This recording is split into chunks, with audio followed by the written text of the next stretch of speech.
Hey everyone, this is Steve Weintraub with Collider, and I'm here at our Sundance studio, sponsored by Rendezvous Capital. I want to give a huge thank you to them for allowing us to support indie cinema at Sundance this year. We're also helping to raise awareness and funds for LA Wildfire Relief Live, which is supporting 5 amazing organizations. The fact is, California has dealt with a huge problem with wildfires, and anything we can do to help, I really want to be a part of it. If you have the means to donate, please visit lawildfirerelief.live. And now, getting to talk to you guys about Last Days. How are you doing? Great. Thank you. So I hate asking this question, but everyone watching this will not have seen it yet. So how have you been describing it to friends and family?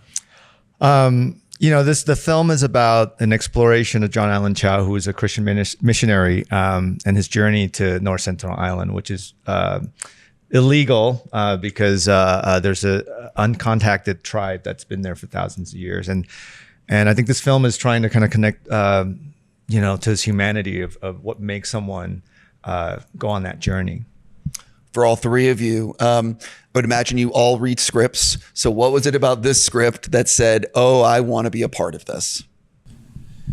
I think for me, there was just huge humanity in it. I think I initially, when reading the story, had similar judgments to most people. And the more I read and the more I got to know about John and his life, the more we were sort of able to connect to those levels of humanity. And I think it really takes a hard look at just how lost you can get in fantasies and missed moments with the people who matter in your lives. Similarly, I think definitely we all have agreed that the understating through line in this film, contrary to I'm sure a lot of viewers are expecting it to be quite a commentary on, religious themes or extremities and all that sort of thing. But really, I think the thing that struck me about this particular project is that, the need to be understood, the need for love, the need for connection. And I think that's so universal, obviously. And that just sort of permeates throughout the entire script, and that just jumps off the page. So you just immediately want to be part of bringing that story to life. I agree with these two. I guess when I've read it, I just found it, it's just a super relatable story about this young guy who's really, really passionate. He's got a lot of faith. He's got a lot to prove. And he's got a deep needing to belong. And it's just a really relatable story. Yeah. I also should say that I've done a bad job by not asking you, all 3 of you, to say who you play and the significance of your character in the story. I play John Allen Chau, who is the missionary who goes to What's the significance the island. I'm Marny Kennedy, and I play Melanie, who comes in a little later in the storyline with John. I'm Toby Wallace, and I play Chandler, who's a slightly influential, sort of egotistical American missionary. So you're back at Sundance for the first time, and I want to say 22 years. I think that's accurate. What is it like being back here? Because it's, you started here at Sundance, and then you have made some pretty big movies, and now returning to the indie roots. I think a lot has changed in, I think, size and scope, but I would say that it's also maintained kind of like what's so special about this film festival, which is to celebrate, voices, points of views, and stories that I think, especially now in the mainstream, where I think everything is kind of dictated by a lot of algorithms and stuff like that, and to be able to do something different and to be able to have that platform to kind of share with the world. Well, the thing, like, you're in that rare boat that I'm sure you are offered a lot of scripts and the ability to make like really big budget movies, spectacle, pretty much like what you want to do, like, or whatever, you know what I mean? You have a lot of choices. So really, what was it that inner voice that said, I want to go back to my, making something smaller, more personal? It's interesting because when I started in 2002, I had no opportunity, and took 10 credit cards and an amazing group of people to kind of bring that to life. And it somehow opened this door, and I just wanted to kind of try everything. And I was very fortunate to try both in feature, TV, everything, and it's interesting. I think we were shooting Star Trek Beyond, and Chris Pine, I was talking to him, and he said, man, it's a privilege that you've earned now. You have to go make like some indie movie because you can do it now. And this is 2016. I'm like, of course, that's what I want to do. And then all of a sudden, like 20 years in, and I realized, oh, you know what? You can't just say that, because if you say that, there's going to be all these other things that are people are presenting, and I'm going to like keep making all these. And independent film is about like, okay, I got to just stop everything and let's try it. Can we do this? And that was 2021 when I first decided to kind of get into this project. And it was 2022 that I was like, okay, let's go. And it ended up being almost like a 3-year journey. And it's like the only break I've had in 20 some years as a filmmaker. And that, I think that is the indie spirit. Like you have to be obsessive, and you have to say, 10,000 times when people are like, this is why you don't make this movie. And you're like, no, let's go and let's see if we can find people like mine. And on this movie, literally cast and crew from around the world came to help bring this film to life. I definitely am curious, and I do have questions for you guys, but I am definitely curious, how tough was it for you on something like this to actually get the financing? And how much was it like, maybe someone saying, I can help you finance this, but I'd also like you to make this? Yeah, there was, it was interesting on I would say the first kind of chapter of this, there were a lot of kind of, I don't know how to say it, like booby traps, right? Like, if you do this, we'll do that. If you cast this, and it got to a point where it was very clear to me that like, that's not this journey. And I think sometimes projects, when you commit to it, you realize, oh, this is the journey that we have to go on, And I would even say that like developing this project, what I thought this movie was going to be versus what I commit, through like 3 years of development, it became a different movie, logistically, stylistically, and that's something that I feel like, oh, you don't get that on the big movies. But the big movies, usually there's a start date, there's a release date, and you commit to that point of view and you can't veer because there's no time. And so this was kind of a gift creatively to say, okay, I thought I was going to make this little intimate film, but developing it and working on it, and you don't have deadline because nobody's asking you to go make this movie, and you just keep grinding and keep grinding. And what was interesting was that, we're basing it on a lot of John Allen Chau's Instagram posts, his journal, Alex Perry's amazing article. And I think for me, I realized, oh, John Allen Chau is the storyteller. He is the narrator.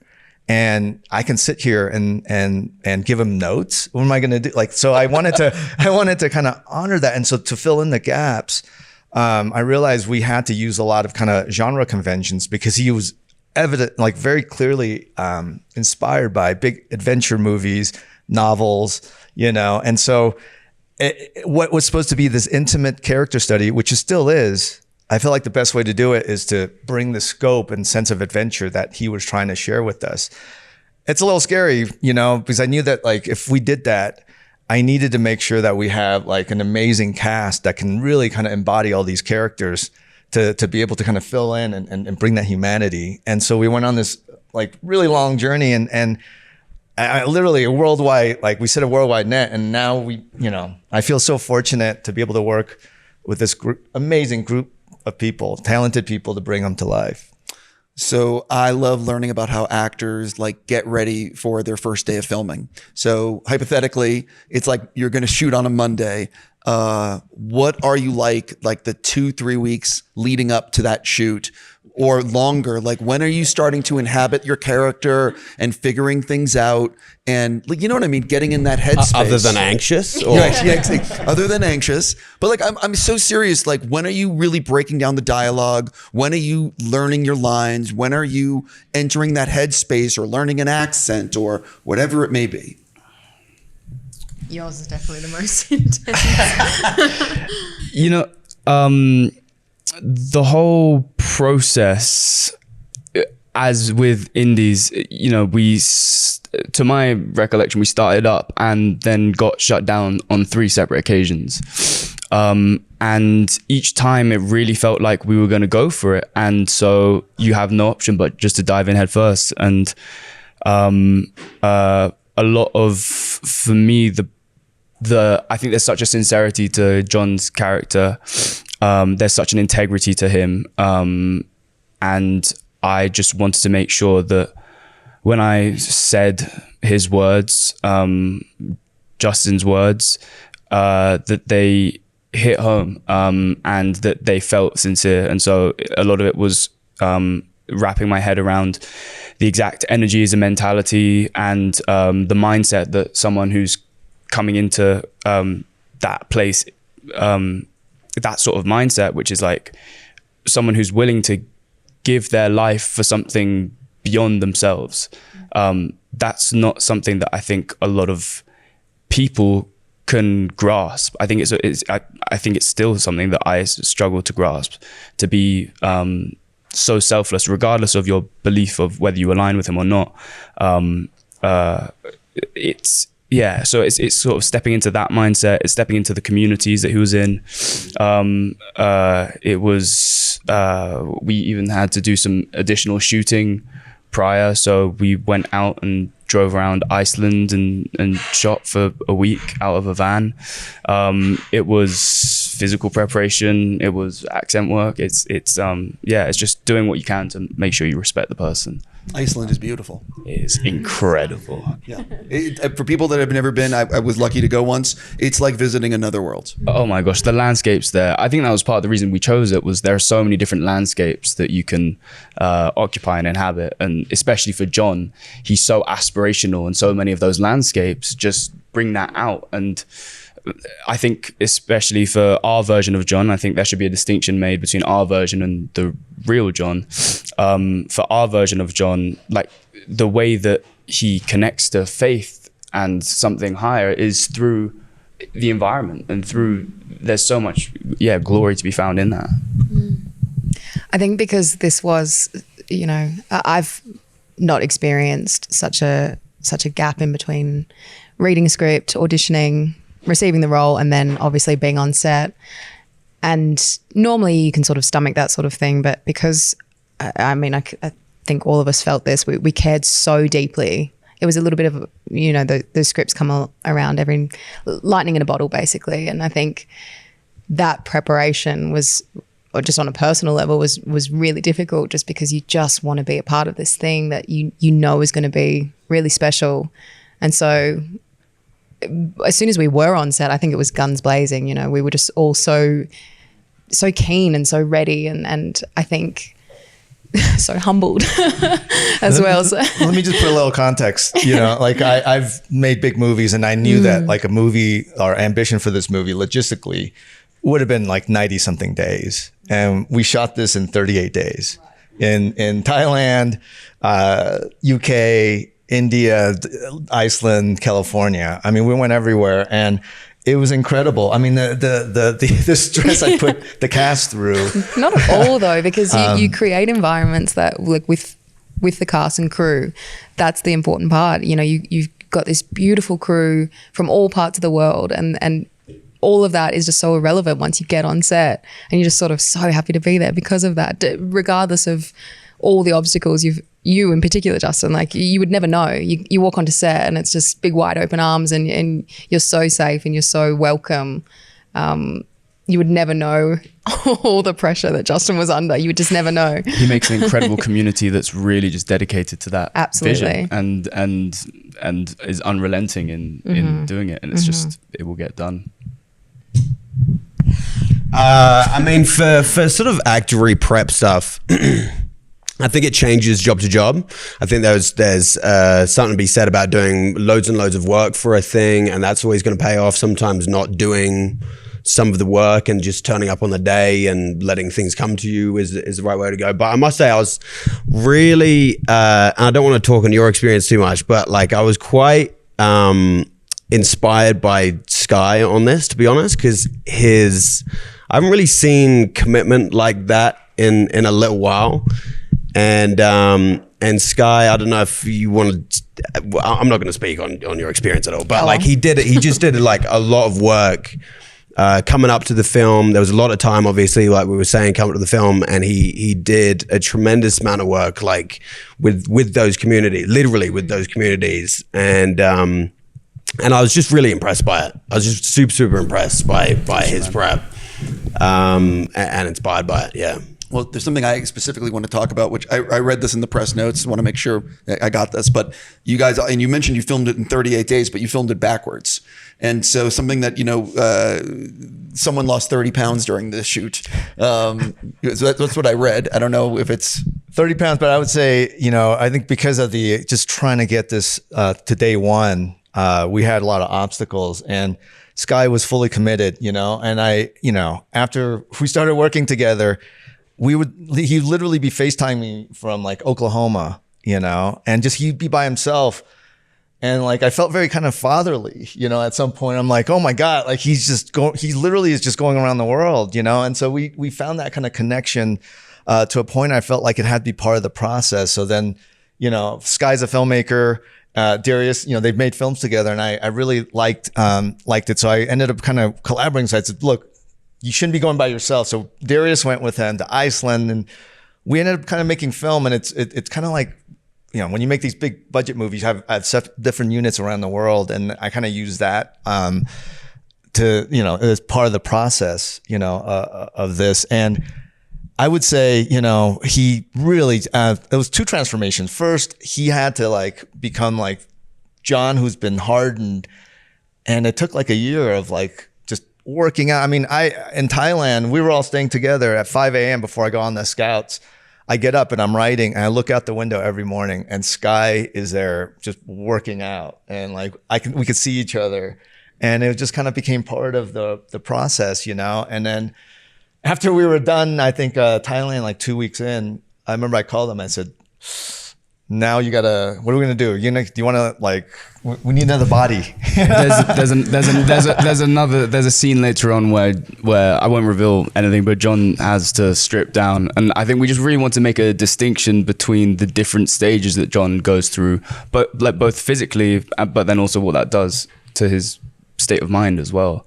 And we wanted to see him go from being very visibly younger, and then developing and maturing and honing skills and learning more about himself, finding himself more, getting lost along the way, bumping into some strangers, various characters. Well, I mean, like many people try to film movies in order or as close to being in order because it helps everyone in with their headspace and stuff. Going backwards is a fucking challenge. Yeah. So what the hell was that like mentally for both of you, trying to keep track of everything, because it's incredibly ambitious? I wouldn't let anyone into my hotel room, and I just had a giant wall plastered with like timelines and notes and different stages broken down into what it was, because we never really knew exactly what might shift or what might change, and you have to have that mapped out, otherwise you don't know where your character's coming from, where they're going to, and you have to be in the right place for it, and you have to be ready kind of for anything, I think. Yeah, I mean, it was probably the craziest puzzle. We had a monsoon season approaching us, and we had to get out of Thailand to get to UK, and like I'm used to it. Like, you just do the puzzle, but I was really impressed. I remember, I think day 2, Marny came on. Was it day 2?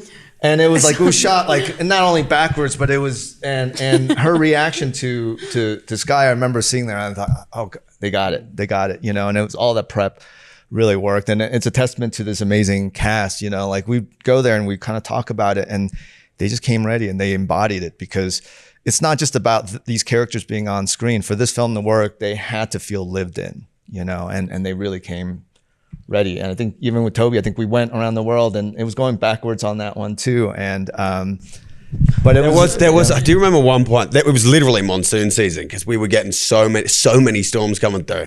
And I'll never forget doing one scene where I think they were over my shot at one point on Sky, and he's giving this beautiful speech about something, and literally this monsoon hit, it was so loud, and he just kept in it, just kept I wouldn't performing call it. cut. And Yeah. behind his back, there's a bunch of windows, and you see like literally gaffers' equipment go flying past. Like all these gaffers are screaming, like running past the window, and he just stayed in it the whole time. And I was like, this is hilarious. That takes in the movie, by the way. Like he just wouldn't break character, and I'm like, I'm not cutting, even if the lights are being blown away. Fix it in post. Things are exploding, and And it was crazy because I remember I called cut and I closed my eyes and I'm thinking we had 3 sets across town, and I'm like, I bet you they're all washed out. And Clayton came up to me 5 minutes later. He goes, "Yep, all 3 sets gone." Oh God! And so that's indie filmmaking. It was supposed to be a desert, and it got flooded. It was like once in every. It was like historic, sort of almost of like. But by the way, that every time you turn on the news about a weather event, it's always like it's a once in a generational event, except it's happening every day. Wow. So I don't know if there's anything to do with climate change, Hey. hypothetically, just throwing What a that out there. concept, huh? So one of the things that I read was that Keanu Reeves was instrumental in helping to get this made. Is that true? I think with every independent film like process journey, you have angels that come, and I think in our case, I think for a year we thought we had our financing, and I met some people, and it turned out not to be true, and it's one of those it was one of those darkest moments where I felt like tried my best. I felt really bad because Sky was already prepping, and I'm like, oh, I think that's it. And then Keanu called, out of the blue, and he's like, I heard you're having some problems. I want to help, and it was so inspirational. And I'm at a point where in my life where I'm lucky enough to have resources also. And it was so inspiring, I just, I decided, let's go. Let's just commit to it, and let's have our start date. And I think that call that I got was so instrumental, because what it did was that once we had that start date committed, it was just me and Keanu. It changed the tone, because we were going to make the movie no matter what. And then from like the worst of humanity, I felt like I started meeting all these great people, amazing people of like mind, and they started coming on and joining us. And I'm sure every independent film has similar journeys, and I think on this one that was pivotal, and he really set the tone, and he didn't have to, and I'm forever grateful. We wouldn't be here without him. I was going to say, I've been lucky enough to interview him many times and talk to him, and he is the fucking nicest person I've ever met. It's a very on-brand story. Yeah. Like, he's just the best. You know what I mean? Before I run out of time, because I'm almost out of time, I have to ask you an individual question, if you don't mind, which is, I'm a fan of Corin. I wanted to make sure my brain was. Oh, yeah. I'm curious about Whistle. Yeah. It's. Where do I even begin? It's I mean, I don't want to spoil anything, but it sounds like it's a pretty crazy idea of a movie. It definitely is. It's a really thrilling high school horror that also examines what it's like to be, I guess, stalked by your own deaths. It features an incredible group of collectives and collective cast and creatives. And again, I mean, similar to this, it was an independent, and they just went through it trying to get it made. And just Corin's vision is just beyond. He's visually, I mean, if you're a fan of his, he's got such a clear vision, and I'm really excited to see it come to life. Now I'm going to ask the most important question I've been waiting this entire interview to ask. Will you ever update your IMDb profile pic? I can do that. I don't know. Who does? Like, I can help you with this, because we should for people look him up on IMDb and look at the picture that is like there the for WhatsApp him. all over again. It is fucking crazy that's the picture. Do you know what picture's there? No, what are you trying to say? I'm an great old picture. man now, and I should. No, I almost. It's like a super close-up shot of like your face, sort of leaning on the side, and it's definitely from when you were younger. Like it's. Have you I'm not loving noticed? this. Have you ever gone? No, I haven't gone on IMDb to look at it for myself. Okay, so basically what oh wait, there it is. There's the photo. Can you bring it over? So everyone, I want to show this. So hold on. Bring it on camera. Let's go. Oh, come on. Oh, wow. So this is the photo, and we will cut to this in the video. Should I a little uncomfortable. If it ain't broke, don't fix it. Yeah. It's If that was beautiful. my picture, I'd keep it for sure.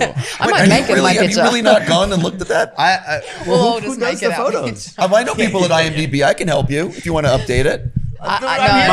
Don't Don't just make that up. yeah. picture. That's all. It's going to be all of ours. Yeah, All okay, of let's ours. keep Such it. a Let's good keep shout. it the way it is. Yeah, one in, all in. Right. Okay.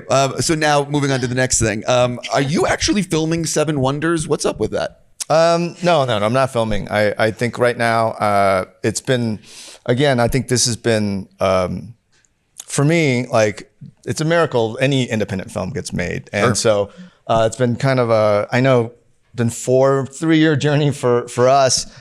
And to be here this week, I'm just really grateful. A lot of people are flying in, and we have our premiere on Tuesday, and I'm fortunate enough to be working on a lot of different projects. So I think next week when I get back home, we'll see. With all these things, you just kind of keep grinding and you keep working, and then one of them will. Yeah. Listen, I've my best story about this to let people know is like Guillermo del Toro has said, like he'll develop 8 things because he doesn't know what will actually get financing. And right after he won the Oscar, he told me one of his projects, they were like, no.